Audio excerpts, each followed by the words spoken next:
Ciao a tutti e benvenuti o bentornati su Acqua Colorata. Oggi vi introdurrò l'acquerello.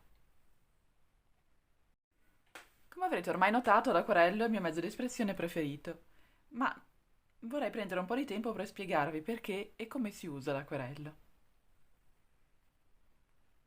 L'acquerello è un tipo di pittura che, come dice la parola stessa, è a base d'acqua, si dissolve in acqua e si usa l'acqua per dipingere.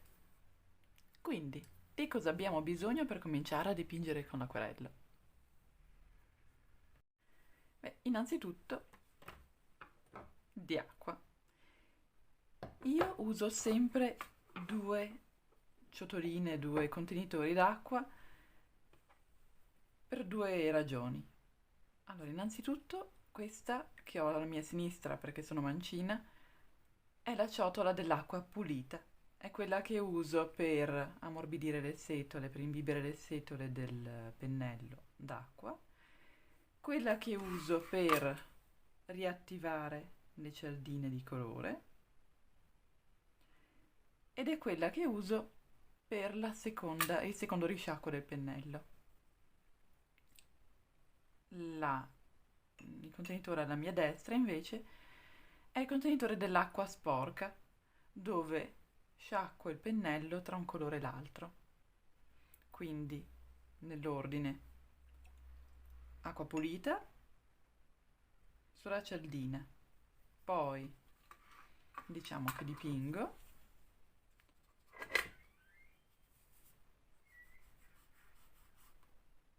Benissimo. Allora, voglio aggiungere un altro colore che non sia questo.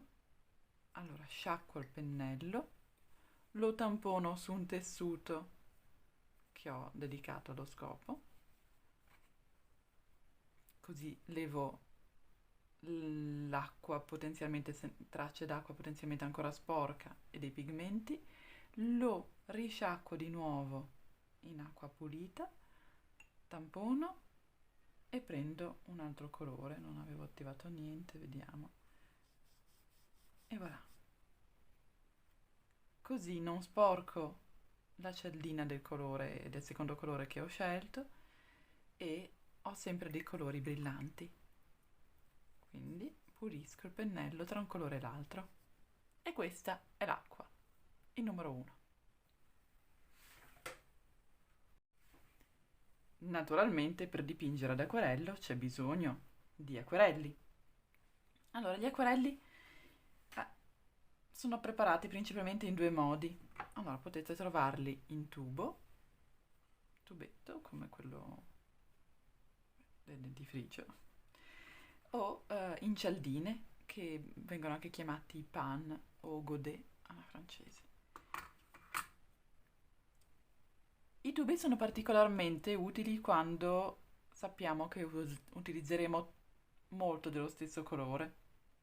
Quindi se trovate che c'è un colore che vi piace particolarmente, prendetelo in tubetto, vi conviene, e così potrete riempire dei godet, delle cialdine vuoti con il colore in tubo. Io per esempio amo particolarmente questo verde vescica della Winsor Newton e così ho comprato il tubetto per poter poi riempire il godet, la cialdina, di volta in volta che la termino.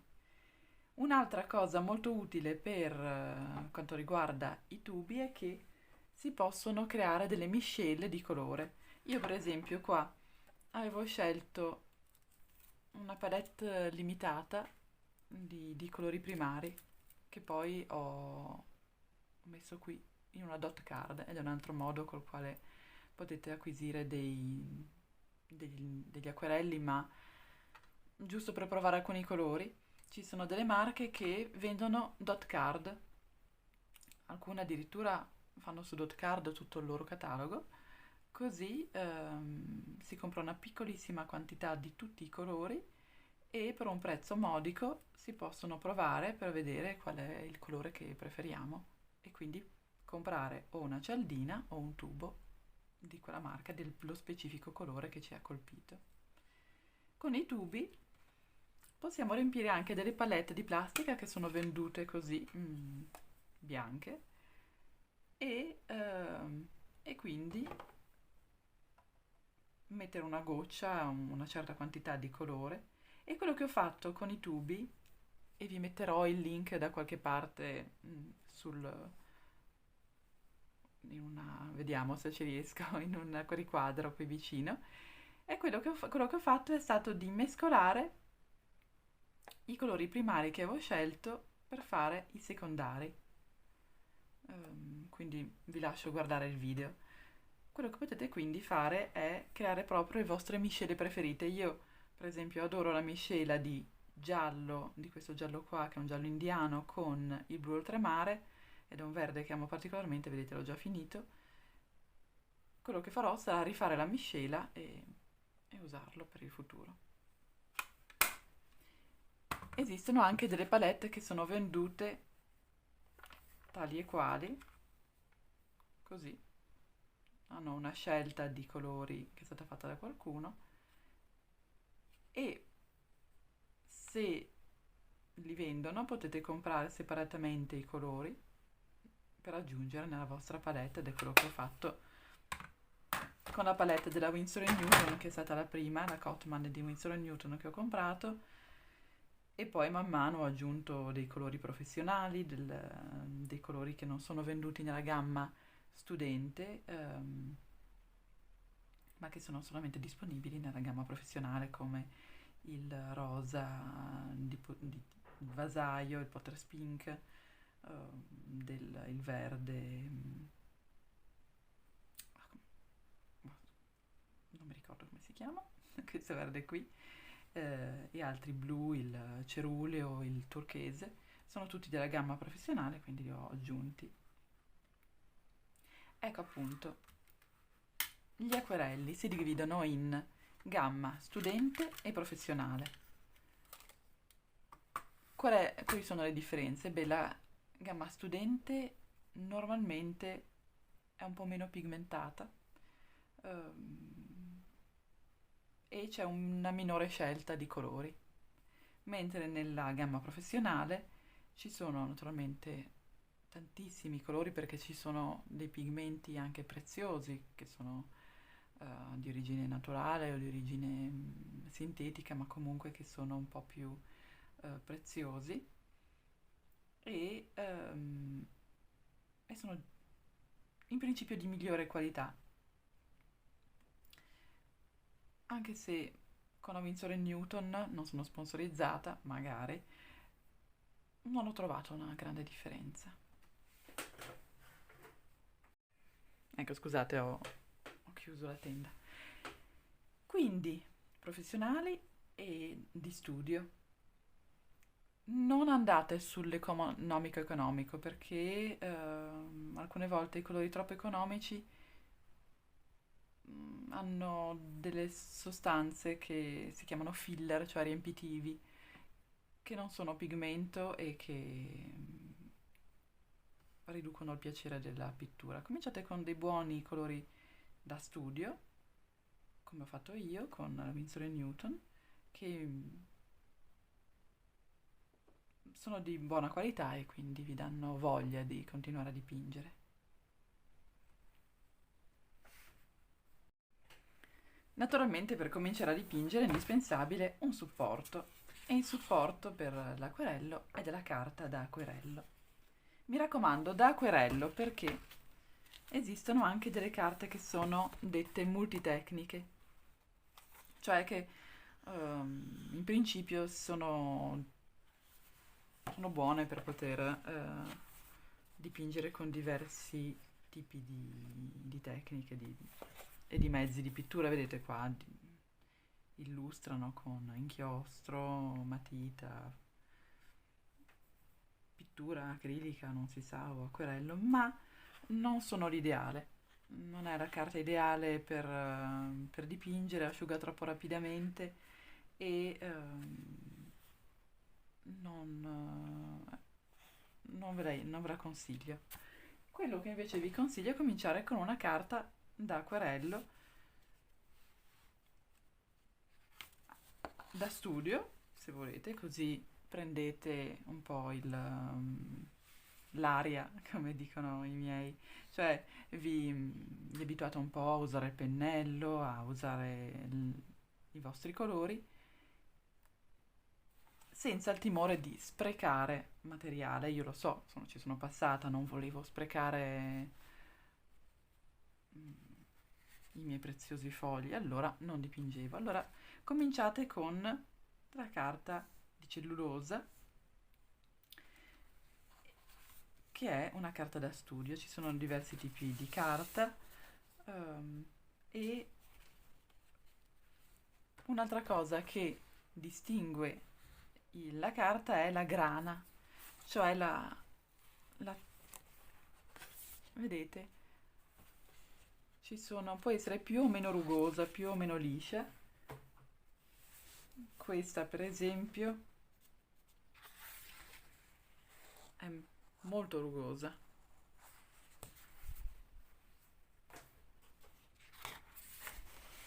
Questa molto meno.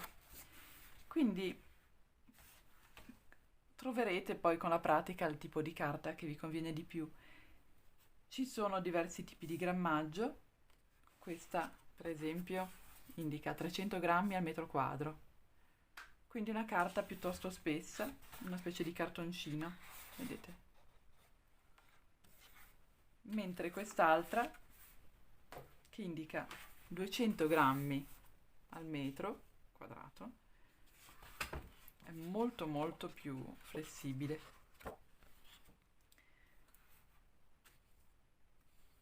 Se dovete fare delle cose che richiedono molti strati, è molto bagnato, questa carta è un po' meno indicata. Quindi, per fare degli studi, usate pure la carta da 200 grammi al metro quadrato, ma se volete fare qualcosa di un po' più complesso, andate senza esitare su una carta da 300 grammi al metro quadrato.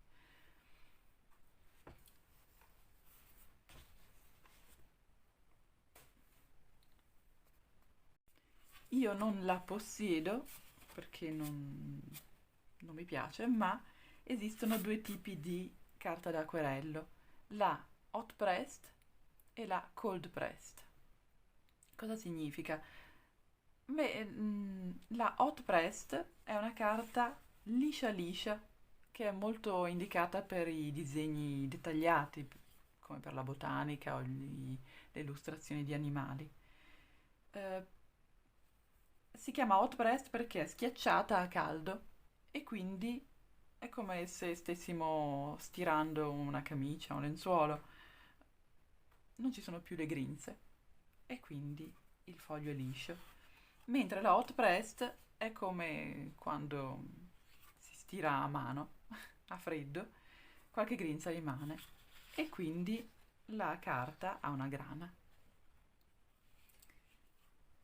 La grana rallenta l'asciugatura dell'acquerello e quindi più grana c'è, immaginate su una superficie liscia l'acqua si distribuisce uniformemente in un velo, mentre su una superficie rugosa l'acqua va negli interstizi, quindi io ho la carta così e l'acqua va un po' qui in ogni interstizio e quindi asciuga più lentamente rispetto a una carta con una superficie liscia e quindi l'evaporazione dell'acqua è molto più rapida in un foglio hot pressed rispetto a un cold pressed. Questo non posso decidere per voi, deciderete secondo la vostra esperienza quello che vi piace di più. E naturalmente indispensabili per dipingere i pennelli. I pennelli che io uso generalmente sono questi, con quelli che sono a punta arrotondata, diciamo. Ne esistono di vari tipi, naturalmente. E qua, quando avevo cominciato, ho preso questo kit di pennelli sintetici con diversi tipi di punta che praticamente non uso mai. Quindi, se adesso con il senno di poi, per cominciare bastano 3 pennelli, cioè un pennello grande, uno medio e uno piccolo. Con questi 3 pennelli potete fare tutto.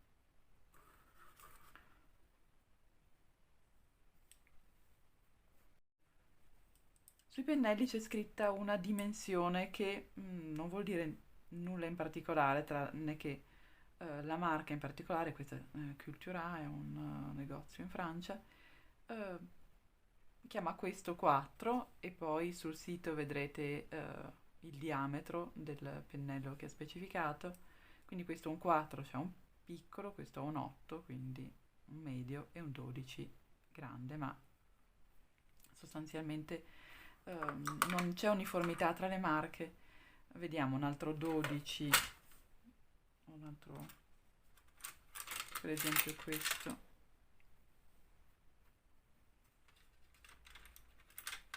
è un, non si sa, questo è un 6.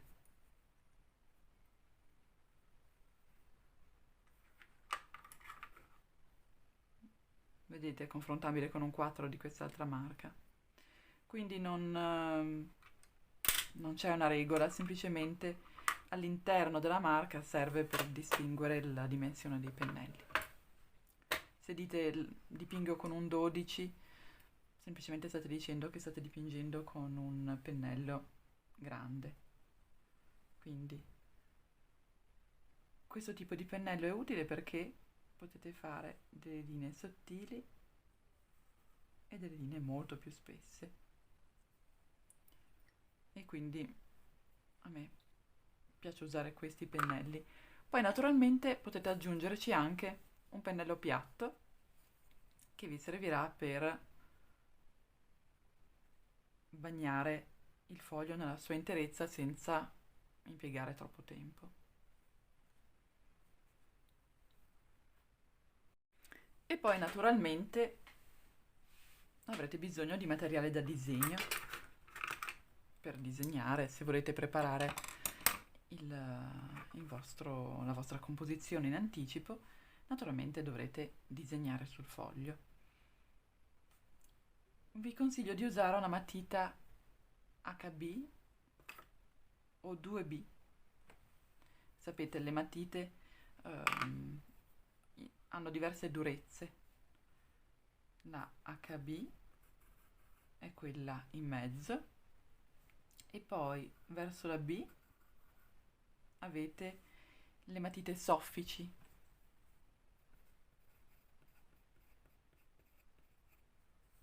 B come bold o black,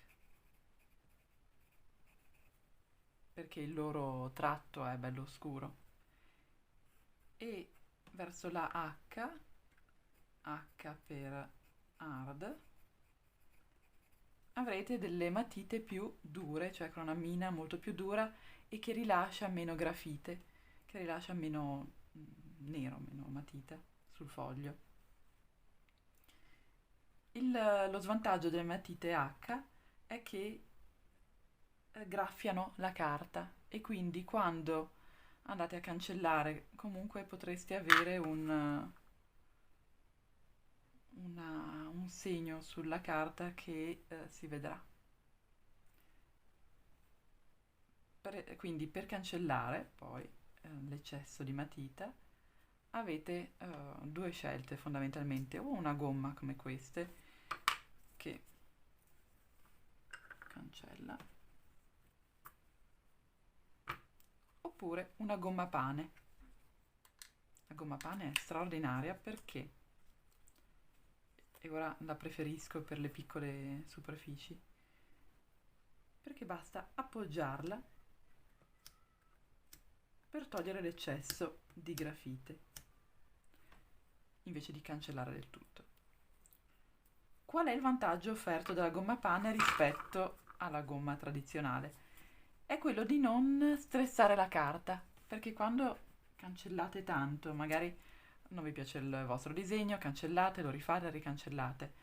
Tutte queste cancellature hanno un'influenza sulla carta, la stressano, la rovinano e quindi poi l'acquarello può aderire meno bene alla carta. Un'altra opzione che avete è di usare una matita colorata, quindi facciamo una forma tipo quella di una foglia, con uno slancio di fantasia. Questa è una matita normale, mentre questa è una matita acquerellabile.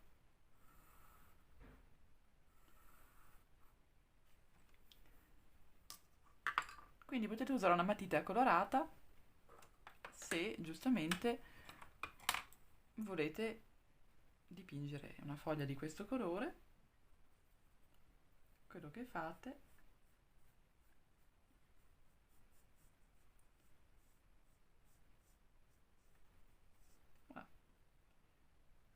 naturalmente dovete tenere la mano molto leggera, così la linea non si vedrà, oppure potrete usare la matita come un elemento grafico che era previsto nella vostra composizione. La matita acquerellabile si dissolverà con l'acqua dell'acquerello, perché essendo giustamente fatta apposta per essere solvibile la matita d'acquerello, non offrirà un disegno che poi si manterrà. Quindi non fate un lavis di colore sopra, non mettete sopra il vostro pennello naturalmente.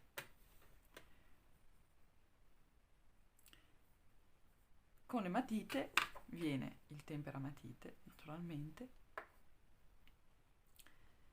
e un'altra cosa che è indispensabile è una palette. Le palette migliori sono di ceramica, ma costano tantissimo. Quindi le alternative alle palette sono i piatti in ceramica. Mi raccomando, prendete un piatto e dedicatelo all'acquarello, non rimettetelo nell'armadio con gli altri piatti per mangiarci sopra. Questo è un piatto da pittura, è una palette, diventa una palette. Questa è una cosa che è francese, non l'ho mai vista in Italia. È un piattino per le chioccioline, gli escargot, le lumache. E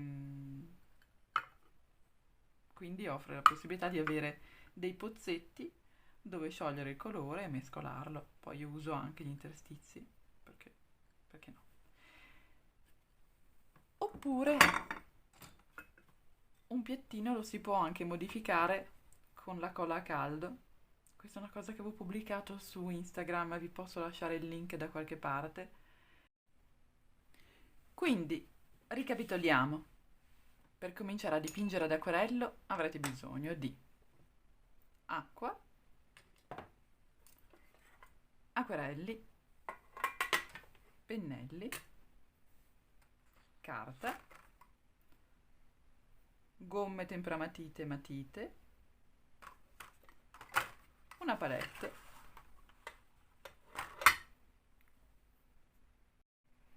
e dimenticavo, avremo bisogno di nastro da pittore, scotch da pittore. Vedrete poi la settimana prossima cosa ci servirà. Bene, per oggi è tutto. Spero che questo video vi sia piaciuto e che vi abbia dato voglia di cominciare a dipingere ad acquerello, perché la settimana prossima esploreremo le tecniche di base. E se avete trovato questo video utile, lasciatemi un pollice in su. Se avete delle domande, scrivetele nei commenti. E se volete far conoscere il mio canale ai vostri amici, condividetelo. Io vi ringrazio e vi dico alla prossima. Ciao!